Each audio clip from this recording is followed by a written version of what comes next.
মালদ্বীপের বিপক্ষে দ্বিতীয় ও শেষ ম্যাচে বাংলাদেশকে কে করবে উদ্ধার? বাংলাদেশের ফুটবলারদের বোধের উদয় হবে কবে? নির্বিষ একটা আক্রমণ থেকে মালদ্বীপ লক্ষ্য পূরণ করেছে। মিস পাসে বল চলে গেছে মালদ্বীপের ফুটবলারের কাছে, সেখান থেকে ডিফেন্স চেরা পাসে বল পেলেন আলী ফাসির। তপু সাদ কিছুই করতে পারেননি, আলী ফাসির কোনো ভুল করেননি, বল পাঠালেন জালে। 23 মিনিটেই মালদ্বীপ লিড পেয়েছে। প্রথমার্ধের শেষ দিকে সমতা ফেরানোর সুযোগ বাংলাদেশের সামনে। রাকিব খুঁজে নেন ফাহিমকে, কিন্তু মালদ্বীপের গোলকিপার তার শট ঠেকিয়ে দিয়েছে। মোরসালিনো লক্ষ্য ভেদ করতে পারেননি রিবাউন্ড থেকে। তবে হতাশ না হয়ে আক্রমণের ধার আরো বাড়িয়ে দেয় লাল সবুজরা। মুজিবুর রহমান জনি দেখালেন তার কেরামতিটা। মালদ্বীপের 4 জন ডিফেন্ডারকে বোকা বানিয়ে জনি ডিবক্সের বাইরে থেকে বল পাঠালেন মালদ্বীপের জালে। বাংলাদেশ ম্যাচে ফেরে। কিংস অ্যারেনা উল্লাসে মেতে ওঠে। প্রথমার্ধ শেষে স্কোর 1-1। বিরতি থেকে ফিরে আরো অনুপ্রাণিত বাংলা। মালদ্বীপকে কাঁপিয়ে দিয়েছে রাকিব হোসেনের প্রচেষ্টা।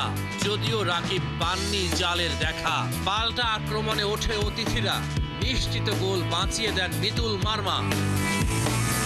ম্যাচের 84তম মিনিটে বাংলাদেশকে এগিয়ে নেয়ার সুবর্ণ সুযোগ মিস করেন পিয়াস আহমেদ নোভা। মালদ্বীপের গোলকিপারকে একা পেয়েও কাজের কাজটা করতে পারলেন না। তবে যোগ করার সময়ে বদলি হিসেবে নামা পাপন সিং এর বাজিমাত বাংলাদেশকে উইনিং গোল এনে দিয়ে তৈরি করলেন উৎসবের রাত। 2-1 গোলের জয় নিয়ে মাঠ ছাড়ে লাল সবুজরা। রহমান পেয়ান, 71। 1-1 গোলে ড্র থাকার পর ম্যাচের জয়ের নায়ক পাপন সিং জাতীয় দলের জার্সিতে তার প্রথম গোল উৎসর্গ করলেন দর্শকদের। দলের সিনিয়র ক্যাম্পেইনার তপু বর্মন পুরো সিরিজে বাংলাদেশকে দিলেন 10-8। হেড কোচ হাভিয়ের কাবরেরার চাকরি কি থাকছে? মেহেদী নাইম জানাচ্ছেন বিস্তারিত।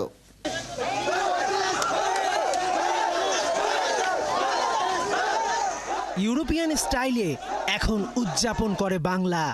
বছরের শেষ ম্যাচটায় মালদ্বীপকে হারানোর আনন্দ বিদ্যুতের মতো সবাইকে তাড়িত করে। 1-1 গোলে ড্রয়ের পর পাপন সিং এর জয়সূচক গোলে ম্যাচ জিতে নেয় বাংলা।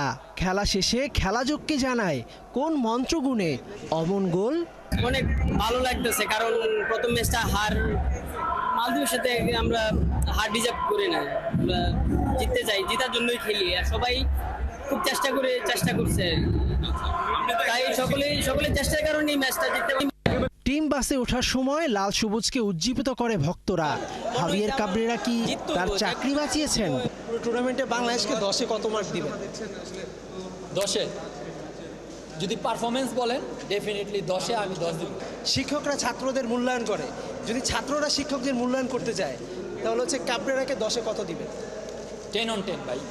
আমার কাছে মনে হয় মানে আমার কাছে মনে হয় যে বেস্ট কোচ, কারণ আমি তার আন্ডারে প্রায় 3 বছর ধরে আছি। ডুবতে থাকা ফুটবলকে জনি পাপনরা দিতে চায় নতুন প্রাণ। প্রত্যাবর্তনে সবচেয়ে খুশি দর্শকরা। অনেক সুন্দর খেলেছে, জয় নিয়ে আমরা মাঠ ছেড়েছি। অনেক খুশি, অনেক জিতেছি এবং খুব ভালো লাগছে। আমি প্রেডিক্ট করছিলাম 2-1 হবে এবং আমার প্রেডিকশন সঠিক হয়েছে। মুজিবুর রহমান জনি আমার ভাই, সে জয়ের পরে আমাকে জার্সিটা গিফট করছে। এই অনুভূতিটা কেমন আমি বলে বুঝাইতে পারবো না। এর আগের ম্যাচে এসে হেরে গেছি, মন খারাপ ছিল। আজকে সেটা পূরণ হলো। ফার্স্ট টাইম যে সময় বাংলাদেশ গোল খেলো আমাদের কাছে খুবই খারাপ লাগতেছিল, কিন্তু নেক্সট টাইম যে সময় কামব্যাক করছে আমরা অনেক আনন্দ। যেটা আমরা লিওনেল মেসির গোলগুলো দেখতে পারি পজিটিভ বক্সের বাইরে থেকে, তার মতন একদম নান্দনিক গোল আমাদের উপহার দিয়েছে। মনটা ভেঙে গেছিল যে মনে হয় আর হবে না। তারপর শেষে দেখলাম খেলার অনেক আগ্রহ জাগলো দেখার জন্য। কাজ বেড়ে আমরা খেলা দেখতে আসছি ভাই। লাস্ট ম্যাচে আমরা দুটো রিকভার করছি খুব ভালো, এবং আমরা যে প্রথমে গোল খেয়েছি এইটা আমাদের প্রতিহত করতে হবে। এটাই হচ্ছে টেকনিক্যাল কাজ। আমাদের বিষয় আমার ভাই, আমার ছেলে, আমার মেয়ে অনেকদিন পর জাতীয় দলে খেলা দেখতে আসলাম। ধন্যবাদ আমাদের বাংলাদেশ টিমকে। ক্রীড়া উপদেষ্টা তাবিদ আওয়াল কিংবা তামিম ইকবাল ভক্ত হিসেবে মাঠে সবাই ভীষণ উপভোগ করেছেন। এখনো আমাদের ফিনিশিং এত ঘাটতি আছে, সো এটা ডেফিনেটলি এটা তো একটা ইস্যু। এরপর আমার কাছে এটা এগেইন ইটস ভেরি আমার ব্যক্তিগত অভিমত, আমার কাছে মনে হয়েছে ওভারঅল টিমের কোনো কোনো ক্ষেত্রে প্ল্যানিংয়ের একটু অভাব দেখতে পারি আমি। একটু ফিনিশিংয়ের প্রবলেম ছিল প্রথম দিকে, তো পরবর্তীতে দেখলাম যে না, ওইটাও ওভারকাম হয়ে গেছে। ইনশাআল্লাহ আমাদের টিম ভালো খেলবে। মেয়েদের সাব জয়ের পর ছেলেরাও ঘুরে দাঁড়াতে চাইছেন। বাফুফের নবনির্বাচিত কমিটির কাছে এর চেয়ে আনন্দদায়ক আর কি হতে পারে? মেহেদী নাইম, ৭১। ১৬ বছরের বৈষম্য, শেকল ভাঙার গান লিখতে রক্তে রঞ্জিত হয়েছেন আবু সাইদ মুগ্ধ। এখনও জারি রয়েছে অনিয়ম আর দুর্নীতির বিরুদ্ধে যুদ্ধ। বাংলাদেশকে নতুন স্বাধীনতা এনে দেয়া স্বপ্ন সারথীদের অন্যতম আসিফ মাহমুদ সজীব ভুঁইয়া বর্তমানে যিনি রয়েছেন অন্তর্বর্তী সরকারের যুব ও ক্রীড়া উপদেষ্টার দায়িত্বে। অন্তর্বর্তী সরকারের ১০০ দিনের এই যাত্রায় বিশেষ সাক্ষাৎকারে খেলাযোগের মুখোমুখি হয়েছিলেন আসিফ মাহমুদ। জানিয়েছেন না বলা অনেক কথা, আর ক্রীড়াঙ্গনকে বদলে দেওয়ার পরিকল্পনা। রবিবার থেকে খেলাযোগের ধারাবাহিক প্রতিবেদন।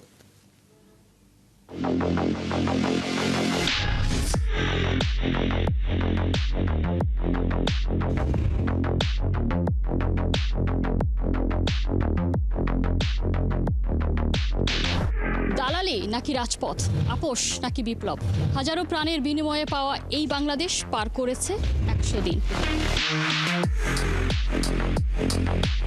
দায়িত্ব নেওয়ার পরে দেয়ার ওয়াজ নো ওয়ান, কাউকে পাচ্ছিলাম না যার সাথে কথা বলা যায়। সাকিব আল হাসানের সাথে কথা হয়েছিল কিনা আপনার পার্সোনাল? না, আমি ব্যক্তিগতভাবে খেলোয়াড়দের সাথে যোগাযোগ, এই যোগাযোগটা রাখার কথা আসলে ফেডারেশনের, যার যে দায়িত্ব তাকে সেটা পালন করতে। ১০০ দিন পার হয়েছে, সামনের ১০০ দিনে নিশ্চয়ই এর চেয়েও দ্বিগুণ ভালো কিছু বাংলাদেশের মানুষ পাবে।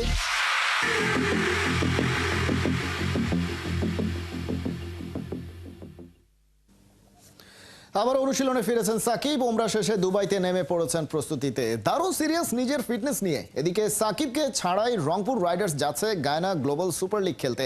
ক্যাপ্টেন নুরুল হাসান সোহান বলছেন সাকিবের মতো ক্রিকেটারকে যে কোনো মঞ্চে মিস করবে যে কোনো দল। নাহিয়ান বিন জসিমের রিপোর্ট।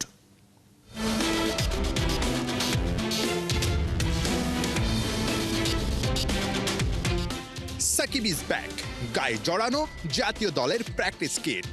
কানপুর টেস্টের পর তবে কি আবারও শুরু করেছেন ফেরার প্রস্তুতি?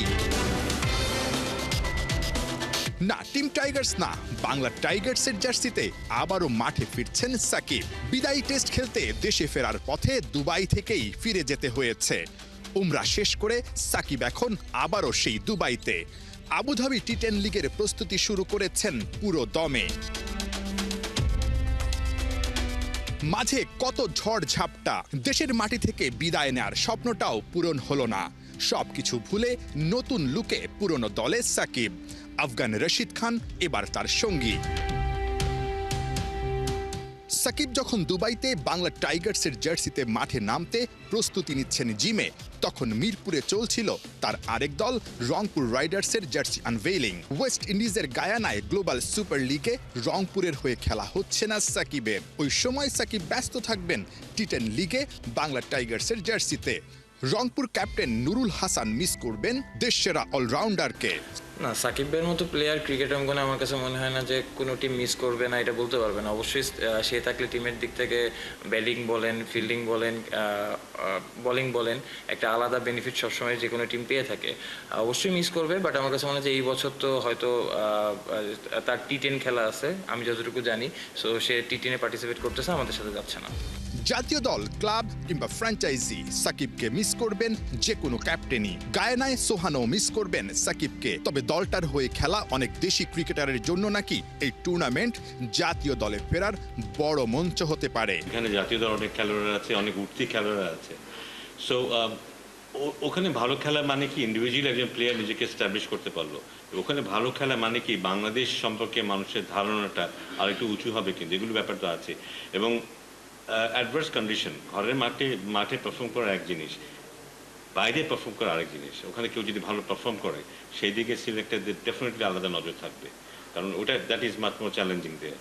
সেটা অবশ্যই ক্রিকেট বোর্ড তো নজরে রাখবেই, বিশেষ করে সিলেক্টররা নজর রাখবে। গ্লোবাল সুপার লিগ টি20তে রংপুর রাইডার্স তাদের প্রথম ম্যাচ খেলবে ২৭ নভেম্বর ইংল্যান্ডের দল হ্যাম্পশায়ার হকসের বিপক্ষে। নাহিয়ান বিন জসিম, ৭১।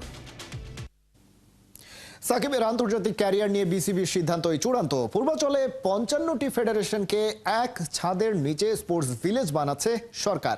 জাতীয় সংসদ ভবনের পাশে প্রতিবন্ধীদের জন্য শহীদ ফারহান ফায়াজ খেলার মাঠ উদ্বোধনকালে জানান ক্রীড়া উপদেষ্টা আসিফ মাহমুদ। Medina M report. জনপ্রতিনিধিদের তো এমনই হতে হয়, শুনতে হয় সব মানুষের কথা। ক্রীড়া উপদেষ্টা আসিফ মাহমুদ পূরণ করলেন বিশেষ চাহিদা সম্পন্ন এসব মানুষের আবদার। ওদের কারো চোখে আলো নেই, কেউ কথা বলতে পারে না, কারো নেই পা। সৃষ্টিকর্তার দেয়া দেহখানিতে ওরা কেউই সম্পূর্ণ নয়, কিন্তু ওদের সবার আছে অনিন্দ সুন্দর একটা মন, যেই মন ওদের এক করেছে এই মাঠে। এই মাঠটা অনেক সুন্দর, এই মাঠটা অনেক ভালো, খেলতে ভালো লাগে, খেলতে ভালো মজা লাগে। এখানে খেলাধুলা হবে আর খাবার দাবার সব জন্য আছে। আমি খেলি ফুটবল, দৌড়াদৌড়ি, তারপর ক্রিকেট। বিএসপি খেলছি, আমরা খেলে এরপর বিদেশ গেছি। কিছু চোর আছে হাঁটতে পারে না, কিছু চোর দৌড়াইতে সমস্যা, আবার অনেকেই আছে যে বিনা কারণে দৌড়ানো শুরু করে দেয়। সেই অনুযায়ী তারা যদি একটু মানে এই খেলাগুলো যদি কন্টিনিউ করে, তাহলে সেই অনুযায়ী তাদের এই ফিজিক্যালি এটা একটু অ্যাক্টিভ হবে। ওদের সবার মাথা গোজার মতো একটা ঠাঁই আছে, কিন্তু ছিল না একটা খেলার মাঠ। বৈষম্যমুক্ত বাংলাদেশে ওদের চাহিদা পূরণ করলেন ক্রীড়া উপদেষ্টা আসিফ মাহমুদ। যাদের আত্মত্যাগে নতুন বাংলাদেশ পেয়েছে বাংলার মানুষ, সেরকমই একজন শহীদ ফারহান ফায়াজের নামে সংসদ ভবনের পাশে অনেকগুলো ডিসিপ্লিনের একসঙ্গে খেলার মাঠ। বিশেষ দিনে ফায়াজের মা বাবার অশ্রুভেজা কণ্ঠ বারবার আটকে যাচ্ছিল। আমাদের মাঝে নেই, ওর নামে খেলার মাঠে সবাই খেলতে পারবে, এর জন্য গর্বিত, আমার ভালো লাগছে। পড়াশোনার পাশাপাশি সে কি খেলতে পছন্দ করতো? খেলাধুলার মধ্যে সে ব্যাডমিন্টন, টেবিল টেনিস, তারপরে দাবা, এগুলো ভালো খেলতো। আর ওর স্বপ্ন ছিল ও সায়েন্টিস্ট হবে। সংসদ ভবনের আদলে তৈরি কাঠামো দৃষ্টি জুড়াবে সবার। শিগগিরই পূর্বাঞ্চলে ৫৫টি ফেডারেশনকে এক ছাদের নিচে এনে স্পোর্টস ভিলেজ করতে যাচ্ছে সরকার। একটা স্পোর্টস ভিলেজ ঢাকায় করার এবং সেটার পরিকল্পনা চলমান আছে। যে যে জায়গায় নামগুলো পরিবর্তন করা প্রয়োজন বলে মনে হচ্ছে, অথবা নতুন যেই কাঠামোগুলো আমরা করছি, বিভিন্ন উপজেলা স্টেডিয়াম হচ্ছে এবং এখানে আজকে একটা খেলার মাঠ হলো, এই কাঠামোগুলোতে যেন আমাদের শহীদদেরকে স্মরণে রাখার ব্যবস্থা করা যায়। সাকিব আল হাসানের বিষয়ে বিসিবির সিদ্ধান্তই চূড়ান্ত। ক্রীড়াঙ্গনের সব সেক্টর নিয়ে সোচ্চার তত্ত্বাবধায়ক সরকার। সামনের দিকে ক্রিকেট বোর্ড অটোনমাসলি এই সিদ্ধান্তগুলো নিবে অবশ্যই। সেক্ষেত্রে আমার যে কোনো পরামর্শ যদি ওই সময়ের প্রেক্ষিতে দেওয়ার মতো থাকে, আমি একটা দোকানের ৪-৫ বারও চুক্তি হয়ে গেছে, এরকম বিভিন্নভাবে হাত বদল হতে হতে আমরা ভাড়াটা পাই হয়তো ৭-৮ হাজার, কিন্তু দোকানদার ভাড়া দিচ্ছেন ২ লক্ষ টাকা। তো সেইটার সমন্বয়টা কিভাবে হবে এবং আমরা একটা দাম নির্ধারণ করে দিব, যাতে আমাদের এই আয়ের অর্থটা আমরা আবার ফেডারেশনগুলো, যে ফেডারেশনগুলোর আর্থিক আছে সেখানে ব্যয় করতে পারি। বঙ্গবন্ধু স্টেডিয়াম নির্মাণ কাজ আগামী বছর শেষ হচ্ছে। আলোচনায় ঐতিহ্যবাহী এই স্টেডিয়ামের নাম পরিবর্তন। মেহেদি নাইম, ৭১। আইপিএল ২০২৫ আসরকে সামনে রেখে মেগা নিলামের জন্য ক্রিকেটারদের চূড়ান্ত তালিকা প্রকাশ করেছে কর্তৃপক্ষ। ৫৮৪ জন ক্রিকেটারের মধ্যে যাচাই বাছাই শেষে ৫৭৪ জনকে চূড়ান্ত করেছে আইপিএল কর্তৃপক্ষ। সৌদি আরবের জেদ্দায় অনুষ্ঠিত হতে যাওয়া এই মেগা নিলামে বাংলাদেশে আছেন ১২ জন। কোন টাইগার ক্রিকেটার মেগা নিলামে উঠছেন, কার ভিত্তিমূল্য কত, সেই খবরই জানাচ্ছেন মাহমুদুল হাসান সজীব। আইপিএল এর মেগা নিলাম নাম নিবন্ধন করেছিলেন ১৫৮৪ জন। যাচাই বাছাই শেষে চূড়ান্ত তালিকায় ৫৭৪ জন। এর মধ্যে ভারতীয় ক্রিকেটার ৩৬৬ আর বিদেশি ২০৮ জন, যার মধ্যে বাংলাদেশি আছেন ১২ জন। যদিও নিবন্ধন করেছিলেন ১৩ জন, একজন কাটা পড়লেও তার নাম প্রকাশ করেনি আইপিএল কর্তৃপক্ষ। সাকিব আল হাসান, মুস্তাফিজুর রহমান, লিটন দাসের পাশাপাশি এই ১২ জনের মধ্যে আছেন তাওহিদ হৃদয়, মেহেদি মিরাজ, তাসকিন আহমেদ, শরীফুল ইসলাম, তানজিম সাকিব, শেখ মেহেদি, হাসান মাহমুদ ও নাহিদ রানা। টাইগারদের মধ্যে সর্বোচ্চ ভিত্তিমূল্য মোস্তাফিজের 2 কোটি রুপির ক্যাটাগরিতে আছেন তিনি। ফিজের পর 1 কোটি রুপির ভিত্তিমূল্যতে আছেন 3 জন, সাকিব, মিরাজ এবং তাসকিন। বাকি 8 ক্রিকেটার লিটন, শরীফুল, হৃদয়রা আছেন 75 লাখ রুপির ক্যাটাগরিতে। নিলামে নাম উঠলেও দল পাওয়া না পাওয়া নিয়ে যদি কিন্তু থাকছেই। 2021 সালে শেষবার আইপিএলে খেলেছিলেন সাকিব। সম্প্রতি ইন্টারন্যাশনাল টি20 থেকে নিয়েছেন অবসর। বয়স আর পারফরমেন্স বিচারে আইপিএলে দল পাওয়া বড্ড কঠিন হতে পারে তার জন্য। অন্যদিকে 2016 সাল থেকে আইপিএলে নিয়মিত মুখ মুস্তাফিজুর রহমান। গেল আইপিএলে বাংলাদেশের একমাত্র প্রতিনিধি ছিলেন তিনি। চেন্নাই সুপার কিংসে খেলেছিলেন ফিজ। এবারের মেগা নিলামে তার দিকে চোখ থাকবে অনেকের। ওদিকে একটা ম্যাচেই কলকাতার হয়ে 2023 সালে আইপিএলে সুযোগ পেয়েছিলেন লিটন কুমার দাস, কিন্তু সেভাবে রাঙাতে পারেননি তিনি। আর তাসকিন তো আইপিএলের কয়েকটি দলের পক্ষ থেকে প্রস্তাব পেয়েও কোনো না কোনো কারণে শেষ পর্যন্ত খেলতে পারেননি। এখন দেখার বিষয় জেদ্দায় 24 ও 25 নভেম্বরের মেগা নিলামে নতুন কোনো টাইগার মুখ আইপিএলে দল পান কিনা। মাহমুদুল হাসান সজীব, 71। এই ছিল এখনকার খেলা যোগে সরাসরি।